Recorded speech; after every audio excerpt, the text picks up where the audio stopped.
റെഡിറ്റിലും ട്വിറ്ററിലൊക്കെ ഭയങ്കര ഒരു 42 rules to meet അല്ലേ, വൈൽ യു മീറ്റ് അല്ലു എന്ന് പറഞ്ഞിട്ട് ഭയങ്കര ട്രെൻഡിങ് ആയിരുന്നു. അപ്പോൾ നിങ്ങൾക്ക് ഇപ്പൊ നമുക്കപ്പോൾ ഇതൊക്കെ കണ്ടും കേട്ടൊക്കെയാണ് നമ്മൾ അങ്ങോട്ട് ചെല്ലുന്നത്. അപ്പോൾ അത് ഇത്രയും വലിയൊരു സ്റ്റാർ, അപ്പോൾ എന്താണ് ആക്ച്വലി അങ്ങനെയാണോ, അങ്ങനെ എന്തെങ്കിലും ഉണ്ടോ? എന്ന് വെച്ചാൽ ഓഫ് കോഴ്സ് നമ്മൾ ആ സ്റ്റാറിനുള്ള റെസ്പെക്ട് കൊടുക്കണം.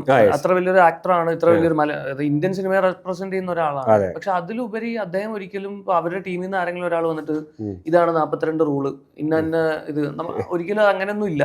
അത് വെറും ഒരു മിത്താണ്. അപ്പൊ ഞാൻ ഈ ഫോട്ടോ ഇട്ടപ്പോൾ തന്നെ കുറെ അധികം തെലുഗു ഫാൻ പേജസ് നിന്നും അവിടുത്തെ ആൾക്കാരും ഇതുപോലെ കമന്റ് ചെയ്യും, പേഴ്സണലായിട്ട് മെസ്സേജ് ഒക്കെ ചെയ്തിട്ടുണ്ടായിരുന്നു. അതുകൊണ്ടാണ് ഞാൻ ആ പോസ്റ്റായിട്ട് ഇട്ടത്. ഇങ്ങനൊരു സംഭവം നമ്മളോട് ആരോടും അങ്ങനെ ഒരു സാധനം കമ്മ്യൂണിക്കേറ്റ് ചെയ്തിട്ടില്ല. ആ സെറ്റിലും അങ്ങനെ ഒരു സംഭവം ഇല്ല.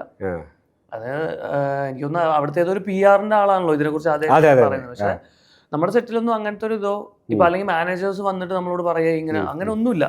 പുള്ളി സെറ്റിൽ വന്നു, കൂളായിട്ട് വേറെ ആൾ വരുന്ന പോലെ വരുന്നു, നമ്മളോട് ഗുഡ് മോർണിംഗ് പറയുന്നു, വിഷ് ചെയ്യുന്നു. ബാക്കി എല്ലാ അദ്ദേഹം കോ ആക്ടേഴ്സിന് ഭയങ്കരമായിട്ട് സ്പേസ് കൊടുക്കും. അപ്പൊ അത് ഇത്രയും വലിയൊരു സൂപ്പർ സ്റ്റാർ അത് ചെയ്യാന്ന് പറയുന്നത് തന്നെ ഭയങ്കര